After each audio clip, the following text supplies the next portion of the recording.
김건희 여사 의혹을 수사할 민중기 특검이 특검보 후보 8명을 대통령실에 추천했습니다.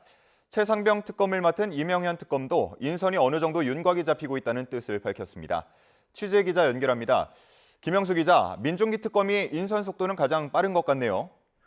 네, 민중기 특검이 오늘 오전에 기자단에 공지를 보냈습니다. 민 특검은 어젯밤 11시 대통령실에 특검보 후보 8명을 추천했다고 밝혔습니다. 3대 특검 가운데 특검보 추천 절차를 가장 먼저 마무리한 셈입니다. 민 특검은 출근길에 취재진을 만나 판사와 검사 출신을 모두 포함했다면서 인선 배경도 설명했습니다. 직접 들어보겠습니다. 수사 능력을 고려했고요. 그 다음으로 여러 출신들이 같이 일해야 되기 때문에 서로의 소통과 화합을 고려했습니다. 특검법에 따라 민특검이 8명의 후보자를 선정해서 대통령실에 올리면 대통령은 4명을 임명하게 돼 있습니다. 닷새 안에 해야 하는데 이재명 대통령이 특검 임명도 정당의 추천 이후 빠르게 했던 만큼 이르면 오늘 내일 안에 특검보가 결정될 가능성도 있습니다. 네, 최상병 특검 인선 상황 어떻습니까?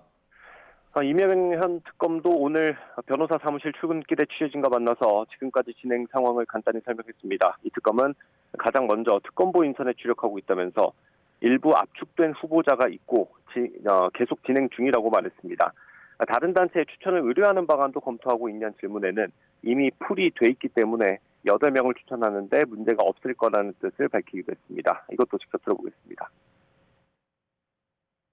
특검보 선임 후보자가 어느 정도 압축됐을까요? 일부는 되고 있고요. 계속 지금 진행되고 있습니다. 특검보라는 인선이라는 게 본인들이 고사하는 경우도 있고, 이렇게 이분이 적합하다 했는데 고사하는 경우도 있고 이런 부분이 있기 때문에 그걸 갖다 완성이 됐다 이렇게 할 수는 없거든요. 앞으로 수사 방향에 대해서는 이른바 VIP 경로설에 대해서만 한정하지 않고 모든 걸 전체적으로 들여다볼 거라고 전했습니다. 항명 혐의로 재판에 넘겨진 박정훈 대령 사건에 대해서는 실체적 진실이 바뀌어 억울하게 기소된 거라고 언급했는데 항소 취하 여부는 법리 검토가 필요하다고 말했습니다. 네, 내란 특검 준비 상황은 어떻습니까? 조은석 특검 역시 인선과 사무 공간을 확보하는 데 속도를 내고 있습니다. 내란 특검의 경우 3대 특검 가운데 가장 많은 6명의 특검보를 임명할 수 있는데 조 특검은 이 가운데 일부를 대한변호사협회에 추천해달라고 요청했습니다. 요청을 받은 변협은 인사검증을 거쳐서 내일까지 추천하기로 했습니다. 조 특검은 임명 직후 검찰 특수본 그리고 경찰 특수단을 각각 방문했었죠. 어제는 오동훈 공수처장과 면담하면서 비상계엄 사태를 수사한 수사팀 수장을 모두 만났습니다. 이번 면담에서는 인력 파견과 정부 과천청사 시설 이용 관련 논의가 있었던 걸로 파악됐습니다. 조 특검은 앞서 기본적인 보안시설이 되어 있는 수사기관이나 정부 청사를 사무공간으로 확보하겠다고 밝혔던 만큼 조만간 특검 사무실도 결정될 걸로 보입니다.